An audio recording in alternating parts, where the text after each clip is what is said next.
último prazo o senhor estava esclarecendo que não pode ser aos fins de semana, nem dias que não há expediente. Isso. Mas depois a questão da contagem, conta sábado, domingo e feriado também? Sim, você só não pode começar o prazo, nem acabar um prazo no final de semana, no feriado ou num dia que não tem expediente normal. O que é um dia que não tem expediente normal? Pode acontecer de uma excepcionalidade que a Receita Federal funciona o dia inteiro. E, excepcionalmente, amanhã eles vão parar ao meio-dia porque vão ter uma reunião interna. Esse dia foi um dia normal de expediente? Não. Então, o prazo não pode acabar nesse dia. Tá bom? O dia, repito, é a regra do 220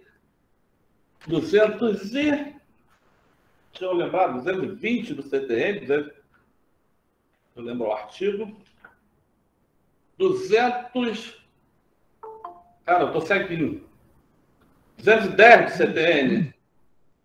Os prazos fixados nessa lei ou na legislação tributária serão contínuos, excluindo-se na sua contagem o dia de início, incluindo-se o dia de vencimento. E, particularmente, no decreto 70.235, não pode ser contado o dia que não há expediente normal. Então, lembrando, impugnação.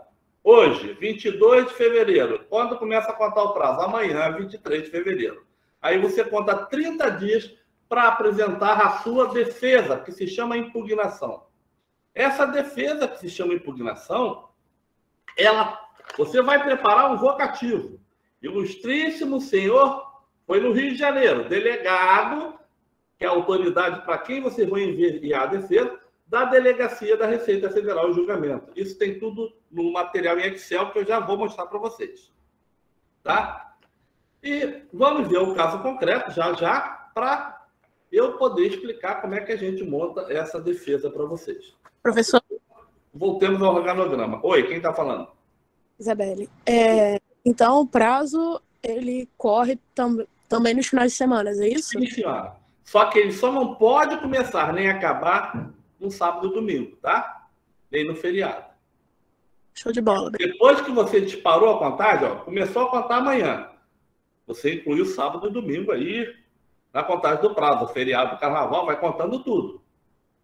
Ah, mas acabou... Não, é que não tem feriado em março, né? Não vai ter feriado. Acabou no sábado de março. Não pode acabar no sábado. Nem pode acabar no domingo. A contagem vai ser prorrogada até a segunda-feira. Tudo bem? Sim, obrigada. Por nada. Vamos lá. Vou botar no decreto. Então, apresentada a impugnação, que é o que nos interessa, é o lado direito aí da folha para vocês, ao julgamento em primeira instância. Desse julgamento em primeira instância, eu vou de novo notificar ao contribuinte. Se a decisão foi favorável a ele, aí tem essa coisa aí chamada limite de alçada. Veja, eu estou dando uma aula mais completa para vocês. O que é esse negócio de limite de alçada? É o valor, simplesmente o valor de 2,5 milhões. O que quer dizer isso? O contribuinte ganhou em primeira instância. A discussão é abaixo de 2,5 milhões, a Receita Federal está desobrigada de recorrer para a segunda instância. Está lá? Ó. Dentro do limite de alçada, sim. Arquivamento do processo. Dentro do limite de alçada, ou houve crime. Dentro do limite de alçada, não. É 4 milhões. Aí, então, a Receita Federal é obrigado a recorrer de ofício para a segunda instância, que é o Conselho Administrativo de Recurso Fiscal. Mas, vamos lá para a direita. Lá. Houve a decisão, julgamento em primeira instância, lá em cima, em azul. O sujeito passivo, o contribuinte ou responsável, é intimado e ele perdeu. Ele pode usar um recurso chamado recurso voluntário, cujo prazo também é 30 dias dessa notificação. Ele perdeu, agora é uma segunda notificação. Ele foi notificado que ele perdeu. Ele pode recorrer ou não. Se ele não recorrer, a decisão está definitiva contra ele. Se ele recorrer, para quem ele vai recorrer? Repito, para o Conselho Administrativo de Recurso Fiscal, que é a segunda instância administrativa. Guardem essa folhinha, vai ser importante para a vidinha de vocês. Tudo bem até aqui, doutores? Sinceramente, não. Fala, Isabelle. Eu estou tendo bastante dificuldade para entender a matéria do senhor. Vamos lá. Eu estou falando do organograma do processo administrativo tributário, Isabelle. Você está enxergando aí o organograma? Essa parte aí do delegado e tal, eu já entendi. Essa que o senhor falou, não. Oi? A parte da impugnação e etc, eu já entendi. Agora, essa última parte aí que o senhor falou, não. Tá, é que eu estou falando o seguinte, Isabelle. Nós vamos ter o julgamento em primeira instância. Esses 5 auditores fiscais, o delegado para quem você enviou, mais 4 auditores, vão julgar em primeira instância.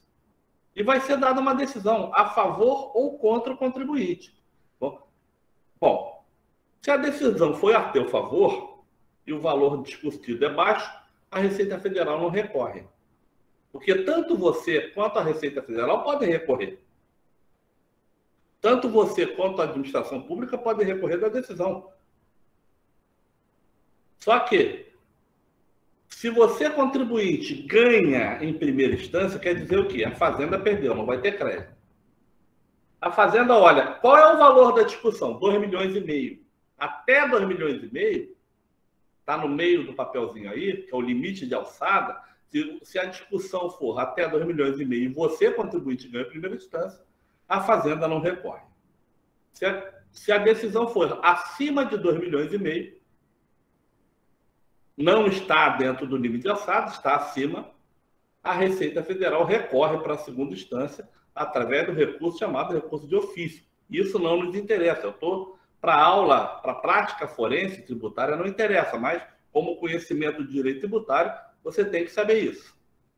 Vamos lá, agora, de novo para a linha azul lá em cima, julgamento em primeira instância. Descendo lá, a decisão foi desfavorável, foi contra o contribuinte. Ele, contribuinte, que teve uma decisão contra ele, ou seja, o crédito tributário está confirmado, ele ainda pode continuar discutindo esse crédito tributário. Só que ele vai fazer uso de um recurso para jogar da primeira instância administrativa para a segunda instância, que esse recurso é chamado recurso voluntário, cujo prazo para apresentação desse recurso também é de 30 dias. Ele pode apresentar ou não o recurso. Bom, vamos considerar que ele apresente. Para quem que ele vai mandar esse recurso? O vocativo desse recurso, que é o materialzinho da próxima aula, será, na segunda instância administrativa, ela se chama Conselho Administrativo de Recurso Fiscal. Conselho, olha só. A nível estadual e a nível municipal se chama Conselho de Contribuinte. A nível federal se chama Conselho Administrativo de Recurso Fiscal. E você direciona essa petição de segunda instância, nós vamos ver semana que vem, para o senhor conselheiro, ilustríssimo senhor conselheiro. Aí eu vou explicar mais algumas coisas do Conselho Administrativo de Recurso Fiscal. Esse é o recurso voluntário que vocês vão apresentar para segunda instância. Mas o que interessa para a aula de hoje é a impugnação. O que interessa para a aula de hoje é que vocês têm que fazer uma peça de defesa. Vamos lembrar que o contribuinte Joãozinho... Olha para cá, Isabelle. O contribuinte Joãozinho foi notificado. Ele tem, para pagar um tributo pela Receita Federal, ele tem um prazo de 30 dias para apresentar sua defesa. Está aqui a defesa dele. Ó. Essa defesa aqui se chama impugnação. É isso que eu vou tentar explicar para vocês hoje. Como é que a gente faz essa defesa? Tudo bem até aqui? Tranquilo, professor. Isabelle, conseguiu acompanhar a explicação? Professor, Entendi. Oi. boa noite. Aqui é a Carmen. Por que, Oi, que Carmen. se chama impugnação e não contestação, se há Não, uma defesa? contestação se chama nível judicial. Ela que equivale à contestação a nível judicial. Se você é citado no processo, você vai contestar. Quando você é intimado administrativamente, você vai impugnar. Cuidado entendi. como se fala. O contribuinte impugna, não. O contribuinte impugna a notificação. Tá bom? Eu vou passar agora para as questões para o Excel agora. Vamos lá. Bom, o conteúdo é a impugnação. Tá ruim de tirar isso aqui. Bom, vamos lá. Vamos lembrar que eu falei para os senhores que o decreto 70235, que é a base do processo administrativo tributário federal, por que o processo federal? Em todas as faculdades, a orientação, tanto aqui, quanto na UERJ, quanto na FRJ, a orientação é que se estude o processo federal. Por quê? Nós temos um ente federal, 27 estados com Distrito Federal, mais 5 mil e tantos municípios. Eu teria que estudar 5 mil e tantos processos administrativos. Eu estudo o federal, que é a base. Normalmente, os outros são bem parecidos. Vamos lá. O artigo 14 fala que a impugnação instaura a fase litigiosa do processo. Porque, olha só, se não houver impugnação, eu vou ter processo administrativo? Não, não vou ter. O contribuinte se calou, é crédito definitivamente constituído. Ele não impugnou. Crédito definitivamente constituído. Agora, para discutir, só na justiça. A bom do tributário é que existe a possibilidade de você discutir administrativamente um crédito tributário. Você exauriu a fase administrativa, você ainda pode discutir na justiça. Agora, o contribuinte é notificado, ele nada fala, crédito definitivamente constituído. Agora só na via judicial para discutir esse crédito. Muito bem? Vamos lá. Então, com a impugnação... Professor, Oi. No caso, precisa esgotar a via administrativa, professor? Não, eu posso ir direto. Eu já... Esgotar Oi? a via... Não ouvi. Picotou. Está picotando um pouco aí. Acho que você perguntou se eu preciso exaurir a esfera administrativa. Não. Eu posso, dependendo do caso concreto, vou falar para o meu cliente, olha aqui. Às vezes, é muito raro, mas às vezes não adianta ele ir para a via administrativa. Falei, vamos lá logo para a via judicial. Agora, muitas vezes, você pode usar a via administrativa, que eu já ganhei muitas vezes na via administrativa. Perder também faz parte do jogo, já perdi também. Você, às vezes, tem um direito bom, às vezes não tem um direito tão bom. Preparar uma defesa para um direito bom é garantir que esse direito bom vai ser confirmado. Tá bom? Você não precisa optar pela esfera administrativa, mas na OAB pode cair uma questão. O seu caso concreto, na segunda fase da OAB, pode ser justamente esse. Uma peça administrativa, no caso, uma impugnação. Bom, ela é formalizada por escrito e instruída com os documentos que se fundamentar. Lembra quem está questionando justamente os gastos com saúde? Eu pego meu extrato do plano de saúde e anexo ao processo, por exemplo. Artigo 16. A impugnação deverá conter a autoridade julgadora, quem é dirigido. Lembra quem é a autoridade julgadora? É o senhor delegado da onde? Da Delegacia da Receita Federal em Julgamento. Curiosamente, Delegacia da Receita Federal em Julgamento é uma sigla DRJ. Não é DRFJ, não. DRJ, Delegacia da Receita Federal em Julgamento. A qualificação do impugnante, a minha petição deve ter, fulano de tal, Joãozinho, tal.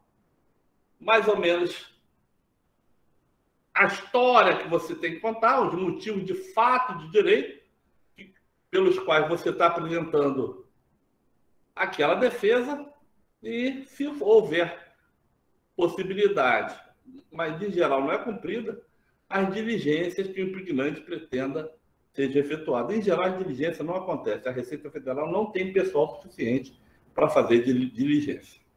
E eu boto aí o prazo dessa sua impugnação, que é de 30 dias. E quais princípios são norteadores do processo administrativo? E da legalidade. A administração pública só pode fazer o que a lei permite que ela faça. A oficialidade, né? Tem um rito, tem os prazos que deverão ser respeitados. Por nós tem que ser respeitado, pela Receita Federal, não. A informalidade, você não precisa ser um advogado, qualquer um. Vocês que estão no 8º, 9º período, vocês já podem fazer uma defesa administrativa e ganhar dinheiro. Não precisa ser advogado formado. E o contraditório é para a defesa, mais um princípio. Vocês ouviram o que eu falei, doutores? Não precisa ser advogado formado para apresentar uma defesa tributária administrativa. Vocês já podem ganhar dinheiro.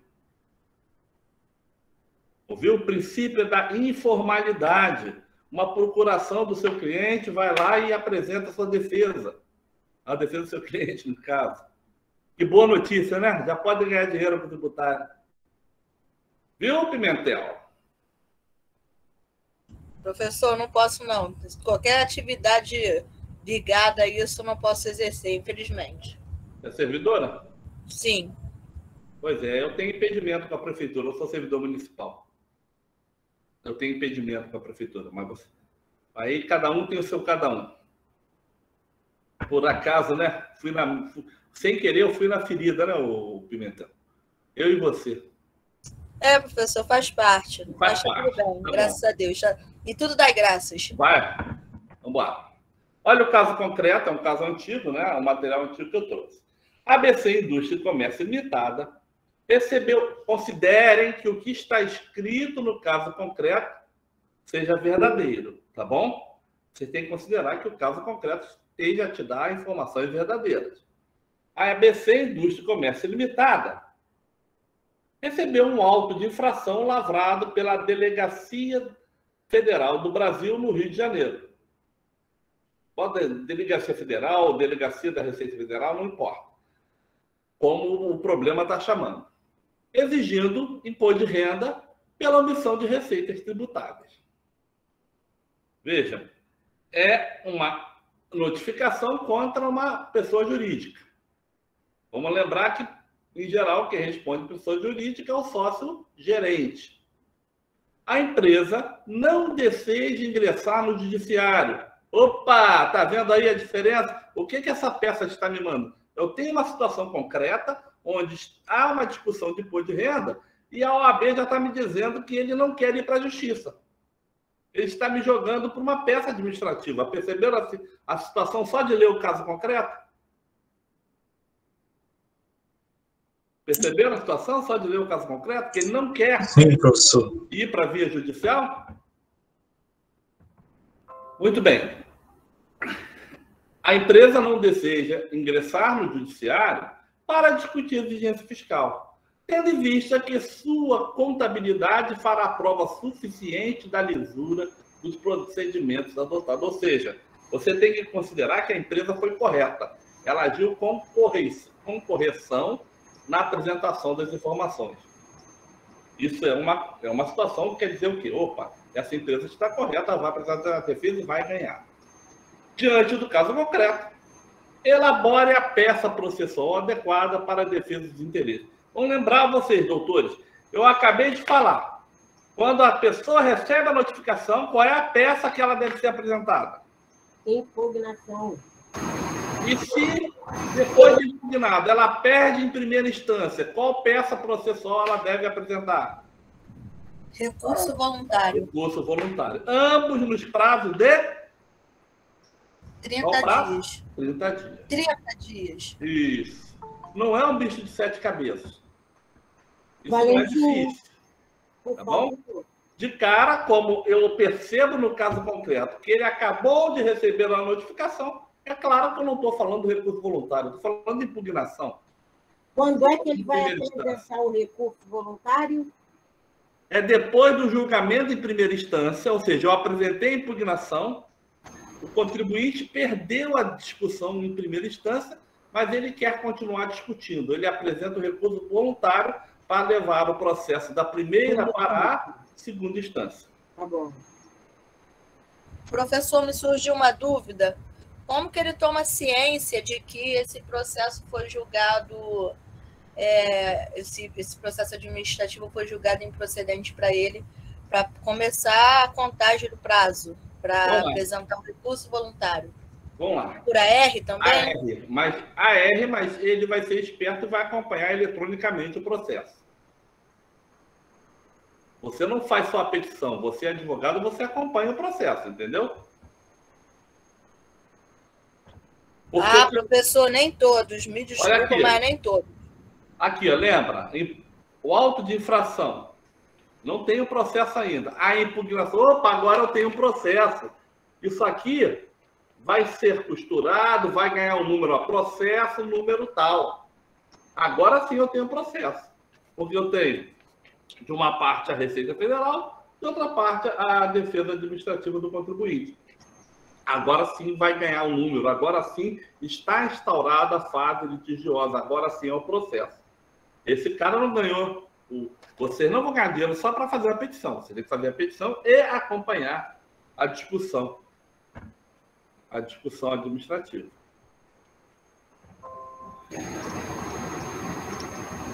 Oi. Quem quer falar aí? Alguém quer falar? Alguém está com o microfone aberto aí. Vamos lá, vamos seguir então. Muito bem, olha lá. Lembra do caso concreto da ABC, que foi glosada pela Receita Federal. Ilustríssimo senhor delegado da Delegacia da Receita Federal em Julgamento do Rio de Janeiro. Vejam, quem é a autoridade para quem eu vou endereçar? O delegado. São 5 julgadores em primeira instância. Eu já falei isso para vocês. São 5 julgadores em primeira instância. Um deles está no cargo de delegado da Delegacia da Receita Federal em Julgamento. É o artigo 25 do Decreto 70.235. O julgamento do processo de exigência de tributos ou contribuições administrado pela Secretaria da Receita Federal compete, inciso 1º, em primeira instância, às delegacias da Receita Federal em Julgamento, órgão de deliberação interna e natureza colegiado da Secretaria da Receita Federal. Como é que funciona então isso, professor? São 5 julgadores, você vai direcionar a um desses julgadores, que é o delegado, tem um cargo em comissão de delegado. Mas para onde? Para a Receita Federal, para a Delegacia da Receita Federal em Julgamento. Vocativo da minha impugnação. Ilustríssimo senhor delegado da Delegacia da Receita Federal em Julgamento. Aí eu boto a sigla do lado, DRJ. No caso do Rio de Janeiro, se fosse Angra dos Reis, DRJ, Angra dos Reis. DRJ, Resende. DRJ, Nova Iguaçu. Tudo bem até aqui no vocativo? Doutores? Tudo bem, professor. Tudo tranquilo. Quer perguntar alguma coisa? Mara, Luana, a Isabelle? Não, está tranquilo. Não, professor, obrigada. Renan? Alguém quer perguntar alguma coisa? Tudo bem. Alguns de vocês já ouviram o que eu vou falar. Fale agora ou cale-se para sempre. É comediante, né, professor? Tem que falar um pouco, senão você não atua no direito tributário, né? Isso é verdade, isso é verdade. Vamos lá. Aí lembra que eu falei, professor, como é que eu vou direcionar minha petição? Como é que eu vou ligar minha petição a alguma coisa? Você se lembra que eu falei que o auto de infração tinha um número? O auto de infração, vou mudar aqui, está acompanhando a tela aí, que era 2022 XYZ. Acabou. Então, vocês estão acompanhando aí, doutores? Estamos, está dando para entender direitinho. Sim, professor. Porque na via judicial, quando você é citado, já tem um processo, já tem um número. Você vai contestar, você vai ligar aquele número do processo. Na via administrativa, quando você impugna, é na impugnação que é instaurada a fase administrativa, a fase litigiosa, a fase processual administrativa, então não tem um número processual ainda. Eu vou impugnar fazendo referência a quê? Fazendo referência ao auto de infração do 2022 XYZ. Tudo bem até aqui, doutores? Doutores? Tudo perfeito, professor. Ok, professor. Ok, professor. Eu estou construindo uma petição com vocês. Joana, tá tudo bem, Joana? Você está acompanhando? Sim, professor, estou acompanhando. Tá. Esse materialzinho tá no Google Classroom, tá? Já deixei lá desde o final de semana. Aí, vamos qualificar a parte. Que é ABC, Indústria e Comércio. Eu vou fazer a qualificação e vou dizer que venho apresentar, com base no artigo 14 do Decreto 70.235, o que eu vou apresentar? A impugnação. Eu coloco lá a impugnação em negrito no meio, dando espaço do parágrafo da qualificação do contribuinte. Aí eu tenho que expor os motivos pelos quais meu contribuinte pretende se defender. Vamos lembrar? Qual o caso concreto? Ele está discutindo uma exigência fiscal em função da contabilidade, ou seja, do que a empresa apresentou, contabilmente falando, sobre, por exemplo, as guias de tributação que ela recebe para pagar, ou as informações que ela envia de quanto ela vendeu, de quanto ela comprou, e ela tem esse material todo para provar que ela está falando a verdade. Então, qual é o Ctrl-C e Ctrl-V aqui? Motivos,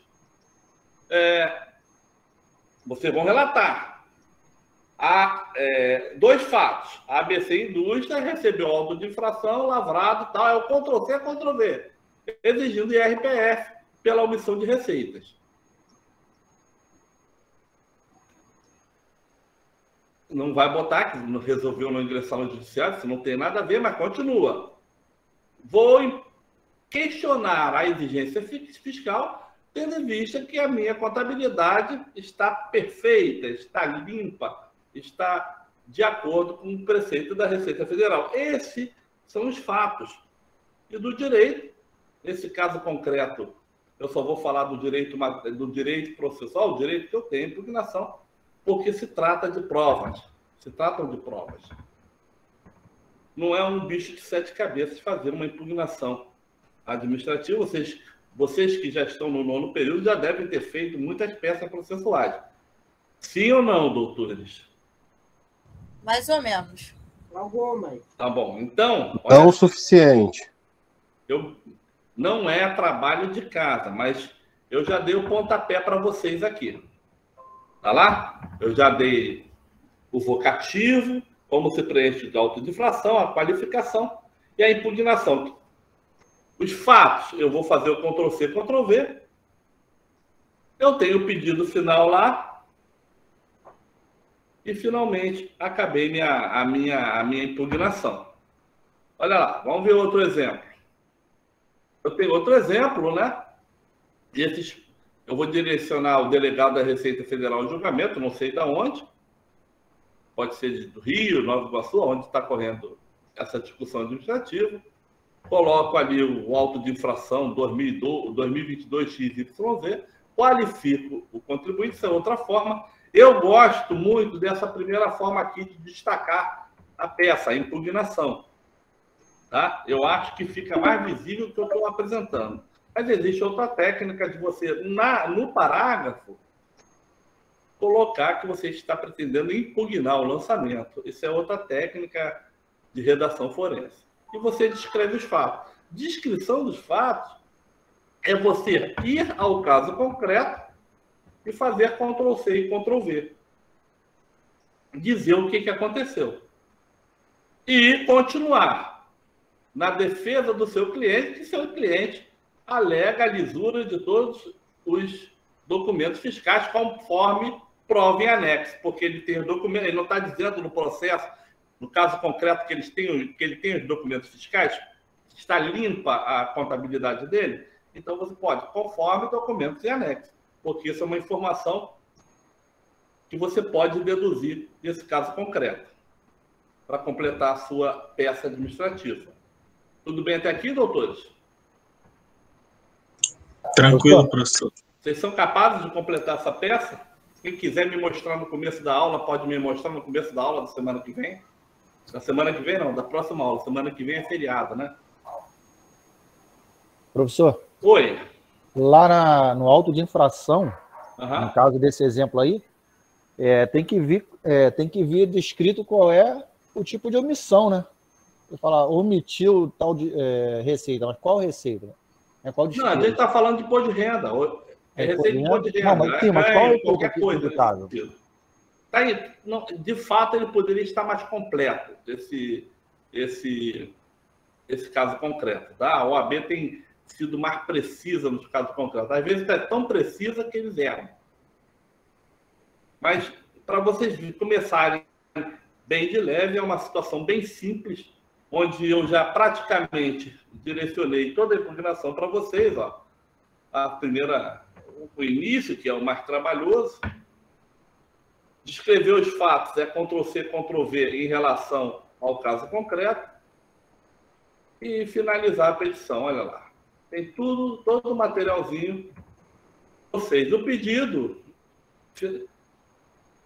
pedido final lá, vocês vão pedir justamente para que,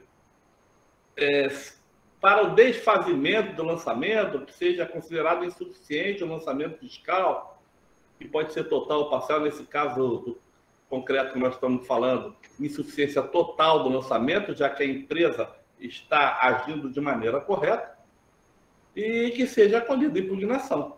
Data e assina e acabou a petição de vocês.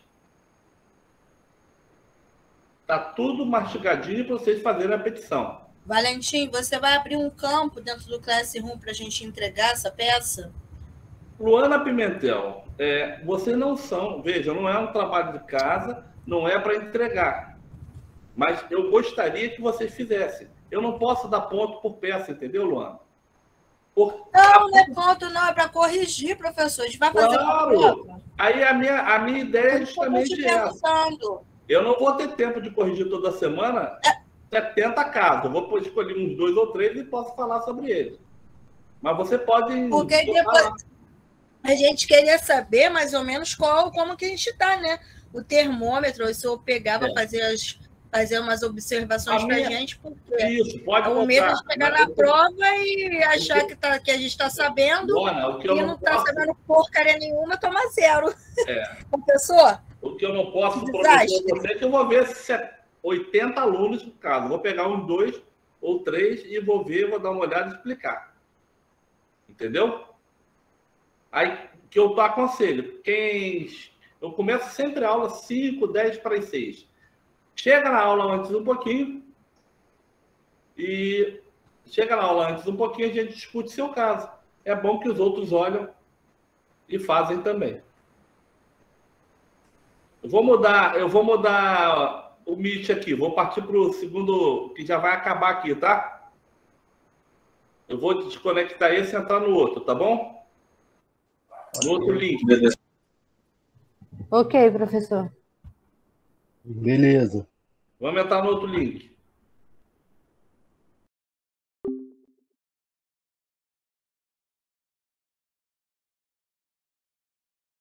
Um montão.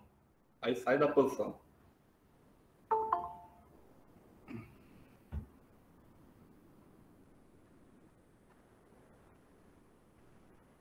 Aí essa é a desvantagem, por exemplo, Pimentel, da gente não estar numa sala de aula. Numa sala de aula, enquanto alguns vão copiando alguma coisa, o professor vai lá nos casos, vai olhando um por um rapidamente e vai discutindo com o aluno. Isso aí poderia ser feito se a gente tivesse aula presencial. Na aula remota não dá tempo. Imagina se eu for corrigir 70 casos numa aula. Perdi a outra aula para corrigir 70 casos. Eu não tenho como fazer devolutiva de 70 casos toda semana também. Não dá tempo para mim. É muito mais trabalhoso que uma prova, para ter uma ideia. Mas o que eu aconselho aqui, vou pegar 3 casos e vou mostrar, se vocês autorizarem, eu vou mostrar o caso, vou tentar mostrar e explicar onde está acontecendo, o que houve, o que pode ser feito, o que não pode ser feito, explicar uma correção. Mas é preciso que vocês escrevam, tá bom? E posso revezar. Viu 3 nessa semana? Na outra semana eu vejo outras 3 pessoas. Tá bom?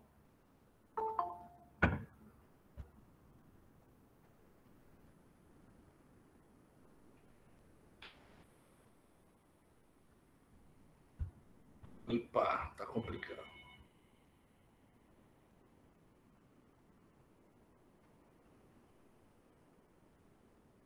Vamos lá, então? Podemos voltar aqui um pouquinho? Meninos, meninas, podemos voltar aqui um pouquinho? Sim.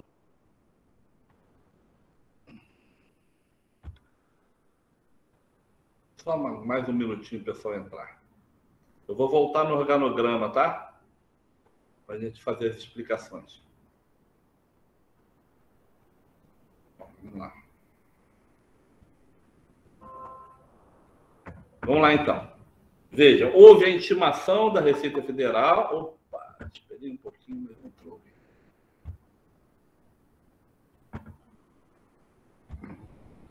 Houve a intimação da Receita Federal, lá em cima, no meio, e o contribuinte apresenta a defesa dele, tá, em vez da impugnação, dentro do prazo de 30 dias. Bom, apresenta essa impugnação para a autoridade julgadora, que é o delegado da Delegacia da Receita Federal de Julgamento,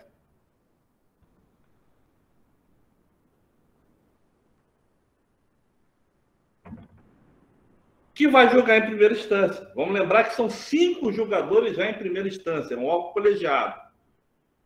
São 5 auditores fiscais, um deles no cargo em comissão de delegado da Receita Federal de Julgamento.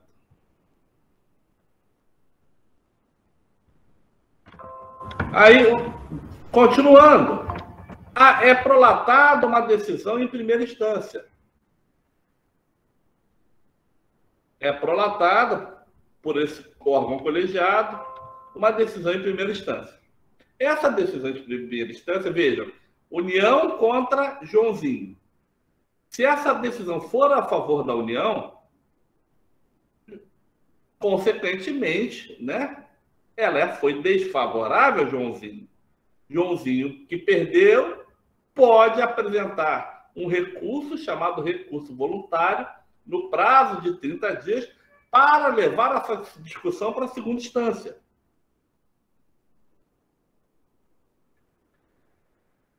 Que órgão é esse de segunda instância? É o Conselho Administrativo de Recurso Fiscal, a nível estadual chamado de Conselho de Contribuinte, a nível municipal também chamado de Conselho de Contribuinte. Então, eu vou direcionar ao senhor conselheiro. O material vai ser colocado desse segundo caso para a próxima aula, porque o Conselho de Contribuinte, o Conselho Administrativo de Recurso Fiscal, ele é dividido em setores de acordo com o tributo. Vamos imaginar que o primeiro conselho seja imposto de renda, o segundo conselho seja IPI, o terceiro conselho seja ITR. Então, dependendo do tributo, eu tenho que saber para onde eu vou direcionar o meu recurso voluntário. Só um detalhezinho aqui. E se a decisão foi a favor do contribuinte? A decisão foi a favor do contribuinte, contribuinte, pode ganhar o processo já em primeira instância, sem a fazenda ter que recorrer para a segunda instância. De que forma, professor? De acordo com uma coisa chamada valor de alçada. É o valor da discussão tributária. Até R$2,5 milhões. Vejam, quem julgou foi o órgão colegiado de altíssimo nível. Então, em primeira instância, foi feito o julgamento e observa-se que o valor da discussão foi R$800 mil. Bom, está dentro do valor de alçada, Joãozinho ganha. A Receita Federal é obrigada a recorrer? Não. Aí presta atenção, doutores. O que eu coloquei na minha prova? Na prova do Joãozinho, que está na fileira A, o valor era 800 mil. Na prova da Mariazinha, que estava na fileira B, o valor era 3 milhões. Aí eu pergunto qual seria o andamento do processo. As respostas são iguais? Não, Não. professor, claro que não. Para o bom entendedor, meio pingo é letra, né, Luana? Com certeza. Pois é. Até porque eu vou te falar, é tua cara fazer isso numa prova presencial. Aí a gente tenta colar. Bota isso. Dá É ruim. direito do aluno colar, dever do professor coibir, Luana. Aí o tombo vem pra gente. Pois é.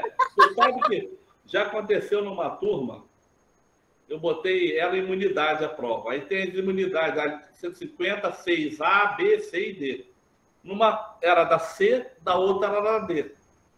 Tinha um casal, marido e mulher, um sentava atrás do outro. O da menina era C, o cara era D. O cara queria discutir comigo porque a resposta estava certa. Eu traz a prova da tua esposa. Tá vendo? A prova dela é uma, a tua é outra. E você colou, né? Bom, eu me esforço muito para dar a melhor aula possível com o maior número de informações possível. Ainda não acabei a aula. Mas me esforço também para que vocês tenham uma prova limpa. Vamos lá. Preste atenção em outra coisa aqui. Alguém está com o decreto 70235 aí? Alguém está com o decreto 70235 aí? Para me ajudar? Estou. Fala, professor. Lê o artigo 33 para mim, doutor. Houve o julgamento em primeira instância. Eu vou levar o processo para a segunda instância. Lê o artigo 33 para mim, por favor. Da decisão caberá recurso voluntário, total ou parcial, com efeito suspensivo, dentro dos 30 dias seguintes à ciência da decisão. Parágrafo 2º, doutor. Lê bem alto para Luana Pimentel te ouvir. Professor, eu estou aqui na... te ouvir também. Eu estou aqui na internet, aí tá uma zoeira danada isso aqui, porque tá arriscado como se tivesse sido revogado. Professor, no site do Planalto está assim também. O vadimeco físico aí, lê para mim. No site do Planalto está assim, professor, tudo riscado. Eu vou te explicar por quê, Pimentel. Calma. Cuidado com o que você vê, com o que você não vê. Quem pode ler para mim que esteja com o vadimeco físico com o decreto 70235? Estou tentando abrir aqui. Oi? Eu estou tentando abrir. Não, tem que ser com físico. Artigo 33, parágrafo 2º. Mas dá para ver na internet, professor. Quer que leia? Leia, por favor, doutor. Em qualquer caso, o recurso voluntário somente terá seguimento se o recorrente arrolar bens e direitos de valor equivalente a 30% da exigência fiscal definida na decisão, limitado ao arrolamento, sem prejuízo do segmento do recurso ao total do ativo permanente, se pessoa jurídica, ou ao patrimônio, se pessoa física. Por favor, Marcolino, lê o comecinho aí desse parágrafo 2º. Em qualquer caso, o recurso voluntário somente terá seguimento se o recorrente arrolar bens e direitos de valor equivalente a 30%. Obrigado. Eu entendi bem, Marcolino. O contribuinte tem que pagar para recorrer? Isso caiu faz tempo com aquela DIN, professor. Pois é. Mas ainda cai em prova, Marcolino. É uma garantia do juízo, como se fosse uma garantia? Ainda cai. Até 2007, preste atenção na explicação do professor, até 2007, 2008, o Supremo Tribunal Federal tinha uma posição. Ele falava que concordava com o depósito administrativo para recurso para a segunda instância, porque ele falava o seguinte: a maioria dos recursos são protelatórios, só para empurrar o processo com a barriga. Daí porque eu concordo com o depósito recursal. É o depósito que deve ser feito pelo contribuinte no recurso voluntário para jogar o recurso voluntário da primeira para a segunda instância. Aí, bem pouco tempo, o Supremo Tribunal Federal muda de posição Inclusive, nós temos a súmula vinculante. Vê aí para gente, Marculino. Súmula vinculante 21. E eu vou explicar por quê. Vai lá. Súmula vinculante número 21.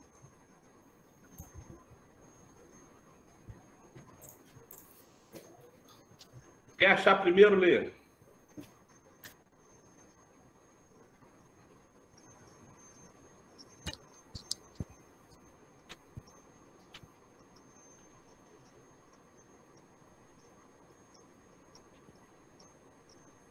É inconstitucional a exigência de depósito ou arrolamento prévios de dinheiro ou bens para admissibilidade de recurso administrativo. Ou seja, o depósito recursal foi declarado inconstitucional. Só que, Marculino, ainda pedem em alguns lugares. E você tem que mostrar a súmula lá na casa do cara. E dependendo do concurso, eles podem querer, não que está revogado, mas querer saber se você sabe a história disso. Tá bom? O depósito recursal, que era exigência de até 30% do valor da causa, para você recorrer da primeira para a segunda instância através do recurso voluntário. Ele claramente fere o contraditório e ampla defesa. Por quê? Será que todo mundo tem dinheiro para fazer o depósito recursal? Não. E ele caiu, o Supremo muda de posição. Agora, ele concorda dizendo que fere o contraditório e fere a ampla defesa, caindo esse tal depósito recursal, súmula vinculante número 21. Tá bom? Uhum. Boa questão para a prova, né, Luana? É bom, né? Bom Isabelle. pra gente ficar. Bom pra gente ficar na dependência no 10º período. Excelente. Isabelle, tu tá aí ainda? Tô. Tá tudo bem? Tá acompanhando a explicação? Tô acompanhando. Tá bom. Tá tudo bem? Não tá não, mas tô acompanhando. Não, ó, filha. Eu estava falando com um colega de vocês. Eu vou usar um termo bem tributário.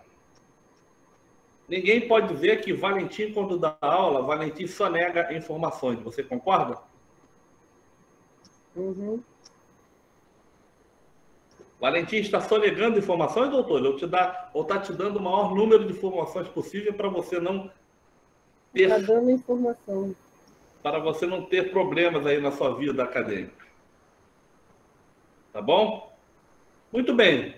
Luana, quer perguntar alguma coisa? Mara... Isabelle, Márcio Teles, Renato Lira, deixa eu ver a galera que está aqui. Eita. Vamos lá. Então é isso, né, Valentim? Adélia Madeira. A súmula 21 derrubou o parágrafo 2º do artigo 33. Derrubou o 33, parágrafo 2º. Adélia, Alain, Aldeni, Alex, Ana Paula Duarte, Beatriz Bueno, Camila Raíssa, Carmen, Cláudio, Cristiano, Daiane, Edson, Eduardo, Esther, Fabiano, Felipe, Gabriela, Isabelle, Jean, Jéssica Lessa, Joana Lima, Júlio César, Kedma, Leandro Silva, Luana Pimentel, Márcio Pedrada, Márcio Tedes, Marilene, Matheus Xará, Melaine, Felipe, Rafael, Rafaela, Raquel, Renan, Sara, Tainá, Thalisson, desculpe, Vinícius e Yasmin. Isabelle, qual é a pergunta que você... Vamos lá, vou tentar fazer um resumo para você, Isabelle. Olha lá, olha para o professor, olha, filhota, olha aí para o... É só para você, viu, Isabelle? Você está vendo aqui, lá embaixo, no azul clarinho lá embaixo, o julgamento em segunda instância. Tudo bem, você viu? Sim. Vai para a sua direita. Tem um sim e está lá, recurso voluntário. Você viu o recurso voluntário? Sim. É o recurso que o contribuinte que perdeu em primeira instância propõe para levar o processo para a segunda instância. Esse recurso, até alguns anos, para ele poder recorrer, ele tinha que fazer o depósito de até 30% do valor da discussão. E era altamente questionável por ferir contraditória e ampla defesa. Mas, até então, o Supremo Tribunal Federal estava autorizando esse depósito recursal. A gente chama isso em latim de solve et repete, pagar para recorrer. Solve, S-O-L-V-E, solve, et, E-T, repete, R-E-P-E-T-E. É o pagar para recorrer. Até alguns anos, o Supremo Tribunal Federal concordava com esse depósito recursal, para levar o processo da primeira para a segunda instância. Todavia, o Supremo muda de posição de uns anos para cá, justamente dizendo que esse depósito para levar o processo da primeira para a segunda instância, que era a condição do processo, ele não mais é cabível por ferir contraditória e ampla defesa. E é consolidada essa posição do Supremo Tribunal Federal com uma súmula vinculante, a súmula vinculante número 21. Tudo bem? Acompanhou a explicação, Isabélia? Entendi, professor. Que bom. Devagar também é pressa, Isabélia. Já dizia meu velho pai. Meus filhotes, eu agradeço muito, muito, muito, muito, muito a presença de vocês nessa aula. Deixa eu dar uma olhada. Esse material todo que eu passei, que eu conversei com vocês, está no Google Classroom, tá? Vocês podem ir lá no Google Classroom, tá? Esse PowerPoint aqui sobre a impugnação. Eu já dou as dicas do decreto 70.235, principalmente o prazo de 30 dias, né? O que deve constar na impugnação, artigo 16, os princípios norteadores da impugnação, o caso concreto. E desse caso concreto, eu vou qualificar a ABC lá, Indústria e Comércio, né? Porque eu tenho que defender essa ABC, Indústria e Comércio. Eu tenho o caso concreto, então eu tenho a minha impugnação. Como ela é elaborada? Primeiro é o vocativo. Para quem eu vou endereçar essa minha impugnação? Eu vou endereçar a autoridade julgadora, que é o delegado da Delegacia da Receita Federal de Julgamento, no caso do Rio de Janeiro. A sigla é DRJ-RJ. Ilustríssimo senhor delegado da Delegacia da Receita Federal de Julgamento, DRJ-RJ. Dependendo do caso concreto na OAB, pode ser qualquer uma. Pode ser do Rio, de São Paulo, de onde quer que seja. Continuando. Eu tenho que identificar que essa impugnação está ligada a algum... Já que não tem processo ainda, essa impugnação tem que estar ligada a um auto de infração. É ao número do auto de infração. Todo auto de infração tem um número. Então, olha lá, auto de infração, número 2022, tal. E eu vou... Tá aí, eu estou qualificando a empresa, ABC, Indústria de Comércio, e venho, depois da qualificação, dizendo que eu pretendo apresentar a impugnação pelos motivos de fato de direito que passa a expor. Os motivos de fato, eu vou lá no caso concreto e pego dele lá. Digo que ela recebeu lá na primeira linha do primeiro parágrafo, que a ABC recebeu auto de infração em função de omissão de receitas tributárias. Ele devia especificar mais, como o colega falou aí. Receitas de apuração de ganho de capital, por exemplo. É um exemplo de uma receita tributária de imposto de renda. Mas, seguindo. Ctrl+C, Ctrl+V. Motivo, já a historinha é essa que está no caso concreto. Aí eu vou para o segundo parágrafo. Eu vou botar, no caso, na minha defesa, que a empresa não quer entrar na justiça. Não, isso eu pulo. Isso aí não está bom para botar, não. Mas eu alego que a contabilidade está fazendo prova, apresenta documentos de anexo de todas as receitas tributáveis, apontando na lisura de todo o procedimento adotado. Ou seja, eu estou reproduzindo nos motivos justamente o caso concreto. Aí eu vou lá para o finalzinho, né?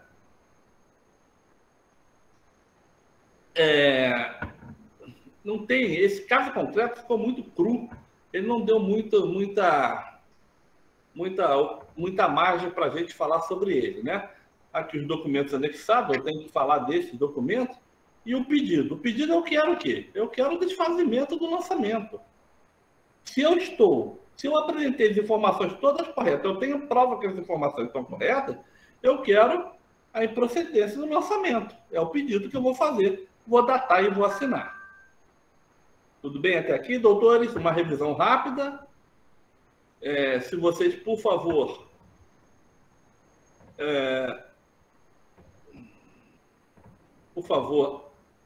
puderem... Deixa eu parar de falar. Professor, estou com uma dúvida. Pode falar. Uma só? Que Por bom enquanto. Nessas suas provas, você vai considerar questão de semântica, questão da linguagem escrita, ortografia, sintaxe, tudo bonitinho? Você vai dar uma moral para quem escrever, pelo menos souber escrever decentemente? Ter uma boa ortografia? Eu não pensei ainda, eu devia falar os critérios. A prova, em geral, é baseada nos critérios fáticos, os critérios da prova. Se você primeiro apresentou a peça correta, se você apresentou seu vocativo correto, se você, no desenvolvimento da peça, a pessoa, olha, qualifiquei a pessoa, apresentei os fatos, isso é tudo pontuado. E, normalmente, considerando o critério da OAB, ainda não pensei nesse critério de ortografia, você pode ter... Isso eu tenho que passar para vocês pelo menos umas 2, 3 semanas antes da prova, quanto vou considerar em relação à questão ortográfica, é claro. Até porque, todo e qualquer concurso, inclusive nós somos 3º grau, nós temos que fazer uma boa peça, né?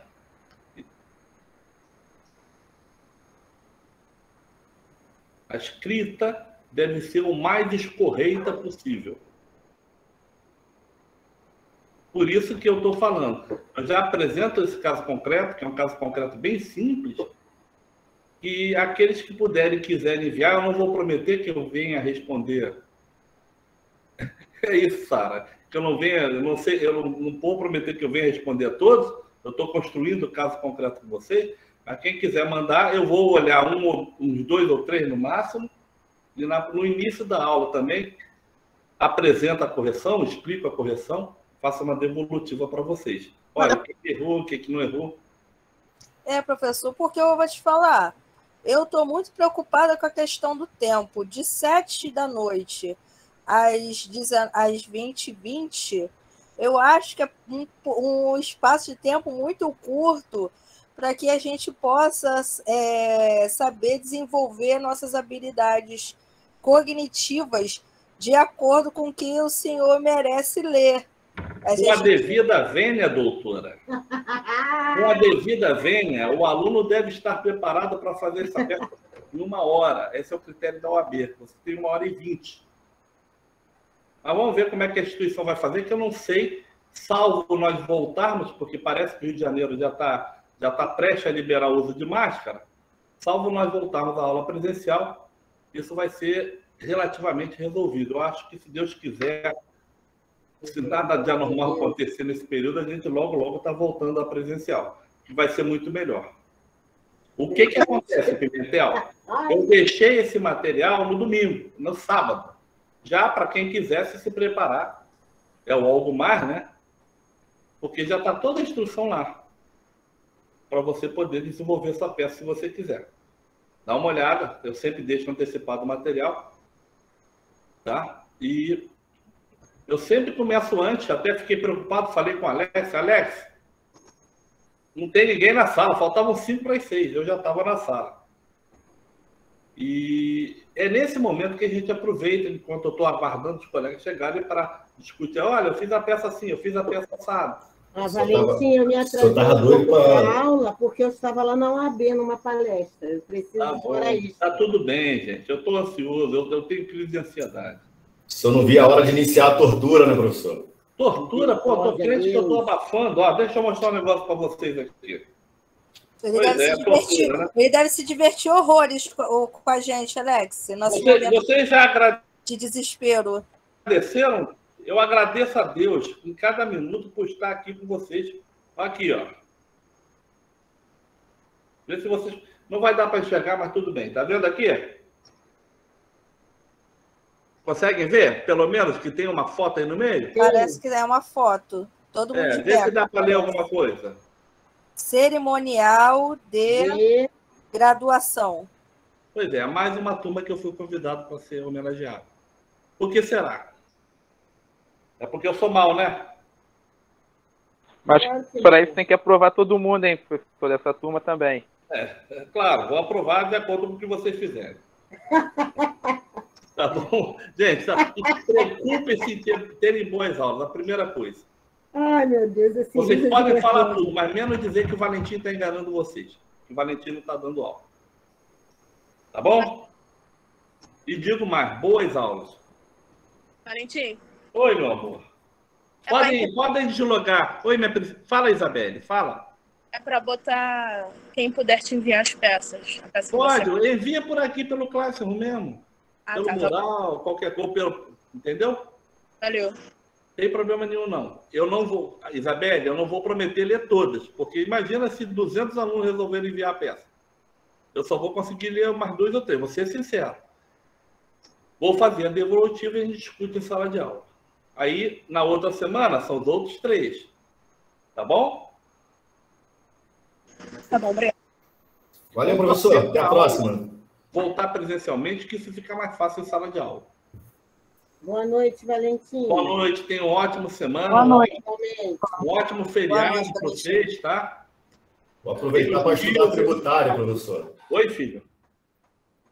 Fala aí, masculino, você que fez a prova da OAB, você se lembrou do Valentim na prova? Com certeza, só me deu 3 questões, lembrei nitidamente das 3 questões, estava doce. Pois o tributário estava fácil. É isso aí. Valeu, meu xará. Falou, xará, vai com Deus. Valeu, professor. Bom feriado. Bom feriado a todos. Saudação, estamos meio caidinhos, mas vamos levantar. Falou, gente, professor, bom feriado. Fica com Deus, fiquei com Deus. Valeu, professor, boa noite, boa noite. Boa noite, irmão. Fica com Deus.